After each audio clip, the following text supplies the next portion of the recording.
At ngayon mga giliw naming tagapakinig, narito si Lola Sela sa kanyang pang-apat na kabanata ng kanyang kwento na pinamagatang Mahiwagang Bahay. Dito sa ating dulang, mga kwento ni Lola Sela.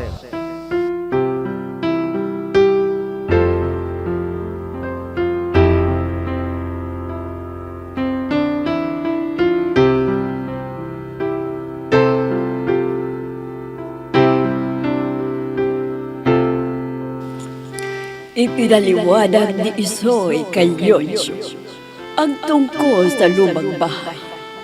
Ipinaliwanag din niya ang tungkol sa misteryosong bodega na yun.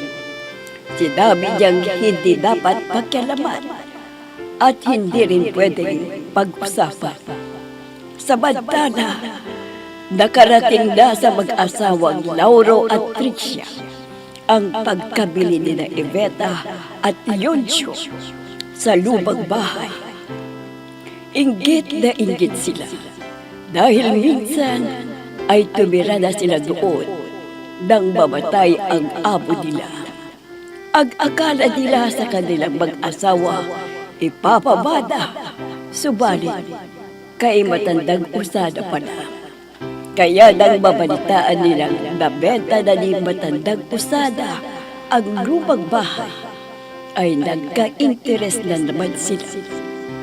Pinuntahan si tandang usada at pilit na kinuha sa kanya ang duplikado ng susi ng lumang bahay. At nagpunta sila kaagad doon at kinausap sila Yoncho at sinabi sila ang tunay na nagmay-ari ng bahay. Samantala, pinuntahan ni tandang usada ang mga magsasaka at sinabi ang ginawa ng mag-asawa sa kanya. Sinabi niya na kailangan mahadlangan sila na angkinin ang lumang bahay dahil baka pakialaman na nila ang misteryosong bodega at mapapahamak silang lahat. Walang nagawa ang mag-asawang Iveta at Yoncho, kundi magbalon. Subalit, bago sila makaalis sa bahay na yun, ay biglang lumintol ng napakalakas at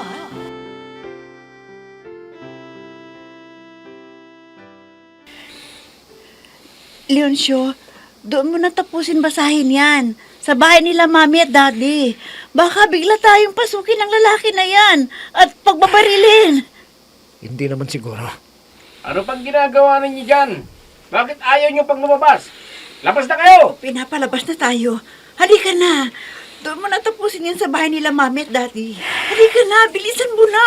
Sige, aalisin tayo. Talagang nanghihinayang ako. Matagal na panahon nating pinag-ipunan ng perang pinambili natin sa bahay na ito. Tapos, biglang may lilito na siya raw ang tunay ng may-ari. Sayang talaga, Iveta. Sayang. Huwag mo nang isipin yan. Halika na. Anong nangyayari? Leoncio, lumilindol. Napakalakas. Oo nga. Lindol. Lumabas na tayo kagad dito, Iveta. Baka ibang bahay na ito. Bilisan mo! Iveta! Iveta! Halika na! Halika na! Alam mo sa bahay dito kagad. Bilisan mo! Halika na! Halika Sandali na! Wala na. Tumigil ng lindol. Hindi na gumagalaw ang lupa. Kung ganun, halika na. Samantalahin na natin ang lumabas dito. Bilisan mo!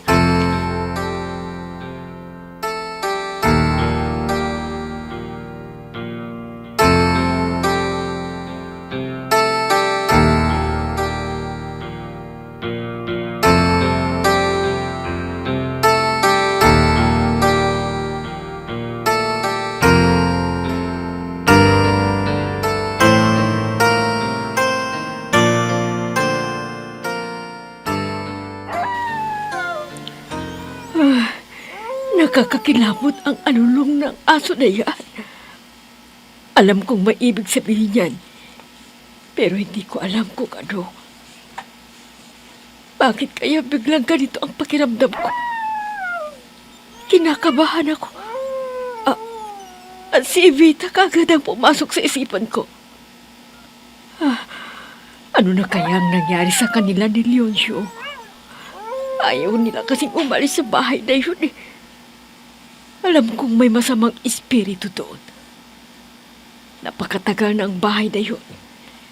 Pinamumugaran na ng iba't ibang kaluluwa ng mga namatay ng nagmamay-ari. Mahigit 500 taon na ang nakakaraan. Sana magpatayo na lang sila ng bago. Si Tintin! Ang apo ko! Ano kayong nangyari sa kanya? Tintin, apo! Anong nangyari sa iyo? Tintin! Lola! Anong nangyari sa iyo, apo? Bakit ka sumigaw? Lola, nakakita ko ng nilalang na may sungay at nagbabag ang mga mata. May pakpak at buntot.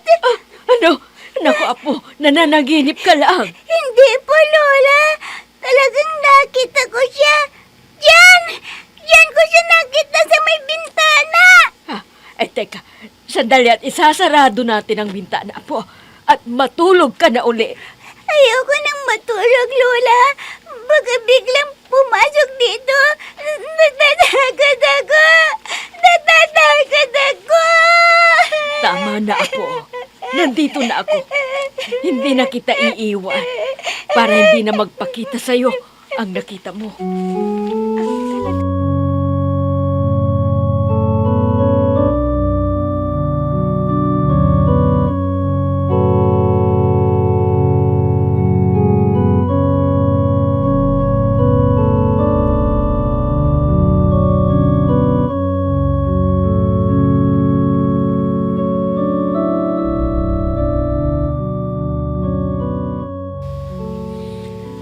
Ano kayang ibig sabihin ng lindol na yun, Lolo Sana?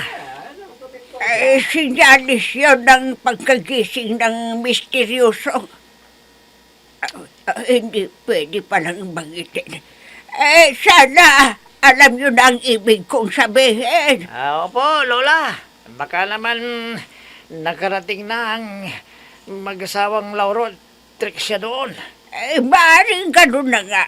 Nako. Kaya pumunta na kayo doon ngayon Masama din. talaga ng ugali At ng alamin mag-asawa ang yun. sitwasyon. Pakiramdaman ninyo kung nabuksan nila ang budiga na yon. Kung hindi pa, gawin nyo ang lahat ng inyong makakaya para mabawi sa mga mag-asawang Lauro at Tricia ang duplikado ng susi. Opo, Lolo Sana. Tayo na, mga kasama. Pumunta na tayo sa lumang bahay. Tayo na. Bilisan ninyo. Ayun na sila. Sana mabawi nila sa mag-asawa ang duplikado ng susi para wala nang panganib sa aming lahat sa bayang ito. Nandito siya. Ay, nagpaparamdam na siya sa akin. Wag! Wag! Alam kong nandito ka! Wag mo akong saktan! Wag! Wala akong ginawang labag sa'yo! Kaya parang awa mo na! Wag mo akong saktan! Wag! Wala na siya. Umalis na. Salamat. At hindi niya ako sinaktan.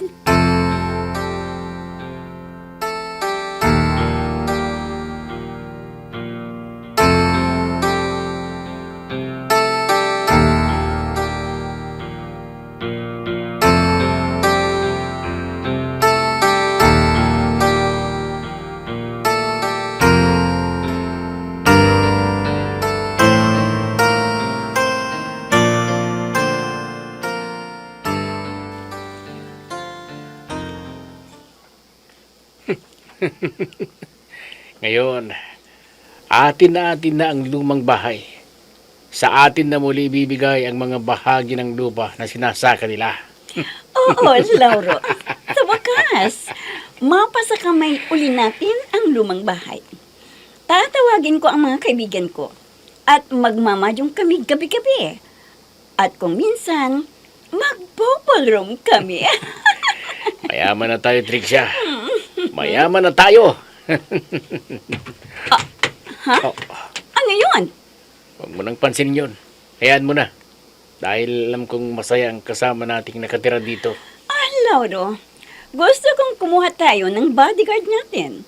Para may magbantay lagi sa atin. Baka may magtangkang umagaw na naman sa atin sa lumang bahay nito. Oo, talagang yan ang plano ko, Trixia. Kaya bukas na bukas din, lalakad tayo. Maghahanap tayo ng magiging bodyguard para wala nang makakaagaw sa ating kayamanan.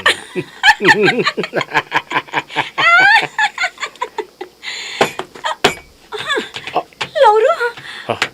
parang may bumagsak sa loob ng maliit na bodega. Ano kaya yun? Yung kasama natin yun na nakatira dito. Hayaan lang natin dahil nagsasaya katulad natin. Lauro! Alam namin nandiyan kayo sa lumang bahay! Lauro, sino ang mga yon? May mga tao sa labas. Sino kaya ng mga yan? Masilip nga. Hoy, Katan! Oh, ang mga walang hiya. Sinong mga yan, Lauro? Takutan siya! Ang mga tenant ng lupang sakahan. May dala silang itak at pamalo. Yan mo! Ang baril ko, ihahanda ko. Kung hindi sila alis, papatayin ko sila.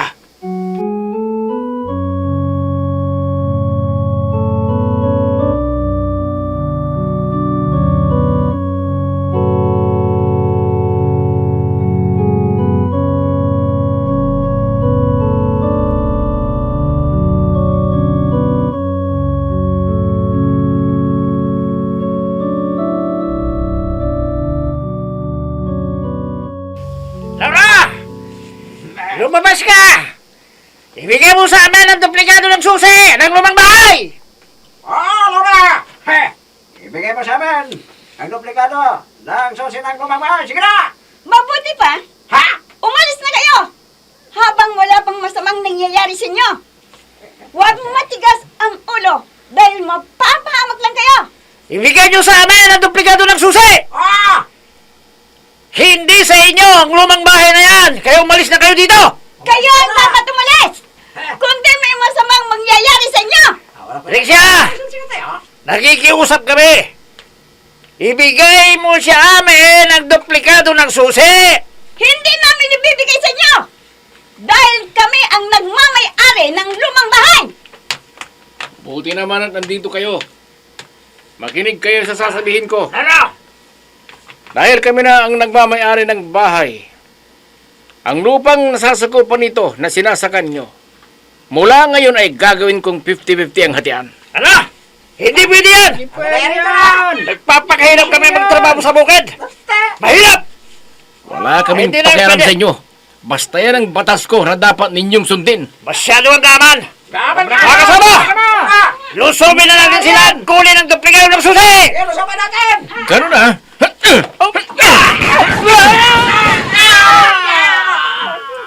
Mga kasama! Atras!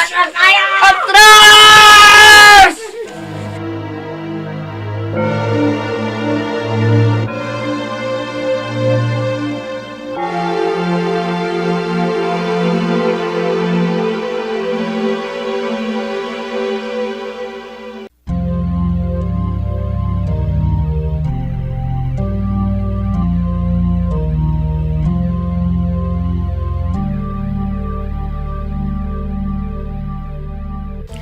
Mabuti naman at nakapag-isip-isip na kayong mag-asawa at umuwi na kayo dito.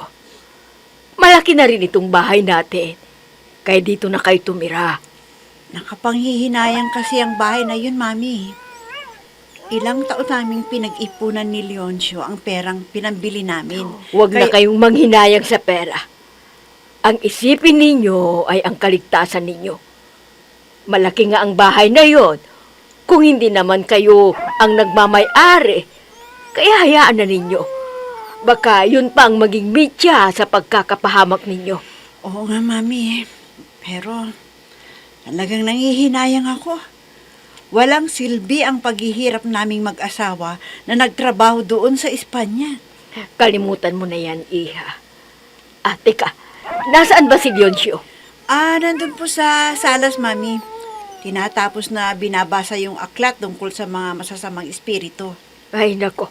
Sabihin mo na sa kanya, natigilan na niya ang pagbabasa ng ganyan. Baka lalong magising ang mga natutulog ng espiritu at gambalain pa tayo. Opo, Mami. Sige po. Pupuntahan ko na siya. Talagang nanghihinayang ako sa perang pinambili namin ng... Teka, wala na rito si Leoncio. At ang aklat lang ang nandito. Leoncio! Nasaan ka? Leoncio! Wala siya dito. Titignan ko sa kwarto. Baka nauna nang natulog. Leoncio? Wala rin dito. Saan nagpunta ang taong yun? Saan?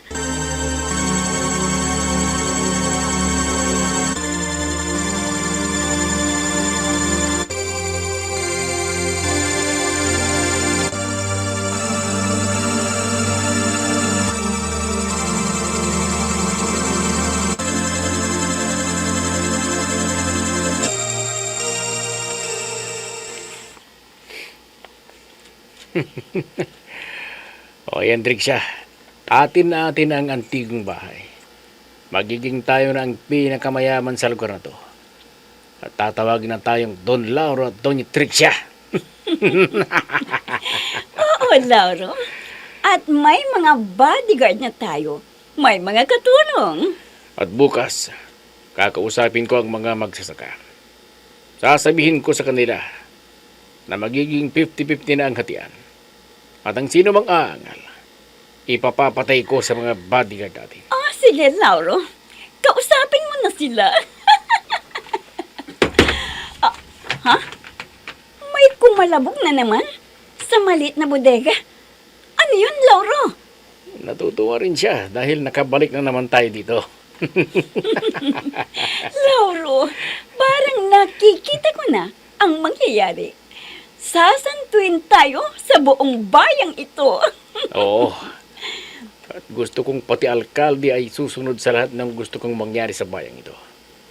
Hanggang sa maagaw ko na ang trono sa pamamahala sa buong lalawigan ito. Aagawin ko, Trixia. At hindi magtatagal, isusunod na sa pangalan mo ang pangalan ng bayang ito. Magiging Don Lauro na.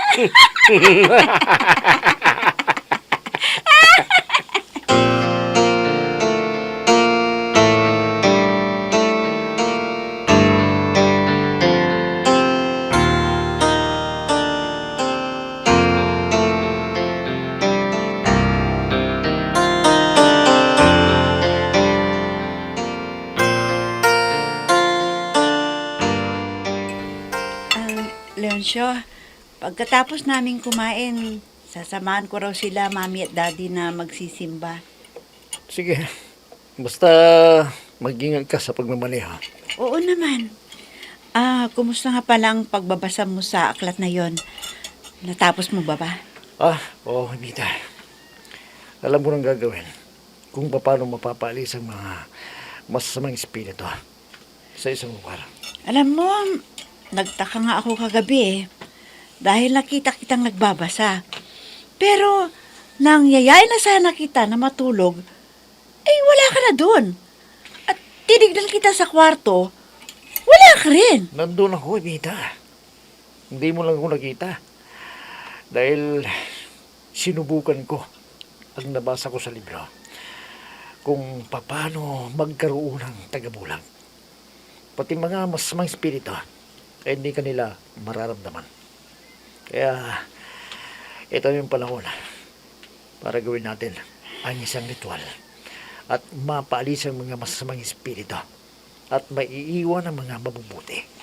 Hindi kaya mapanganib na gawin yun, Leoncio? Ayon sa nabasa ko, walang panganib daw kung susundin lahat ng nakasulat.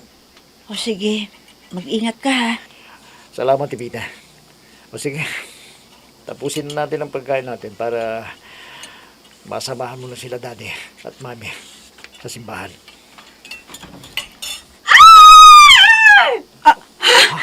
Ano yun? Mami! Mami, ano nangyari?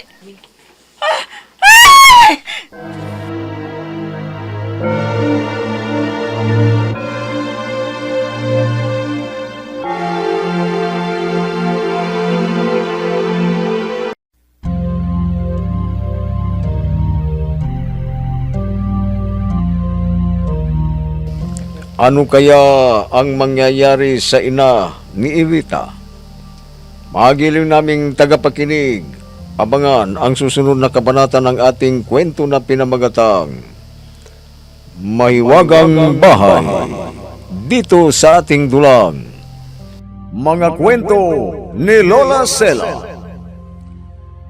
Mga nagbigay buhay sa ating dula: Myra Abrihal Narnola, Susan Malignem, Ami Diaz, Oscar Ora, Robert Di Guzman, Jun Cabato, Eva Alcoreza.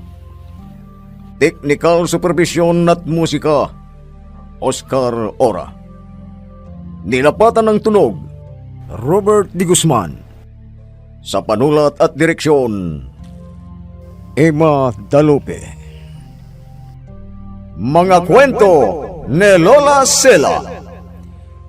Inihahandog ng IFRE Recording Studio para sa pambansang radyo ng Pilipinas, Bombo Radio, Philippines.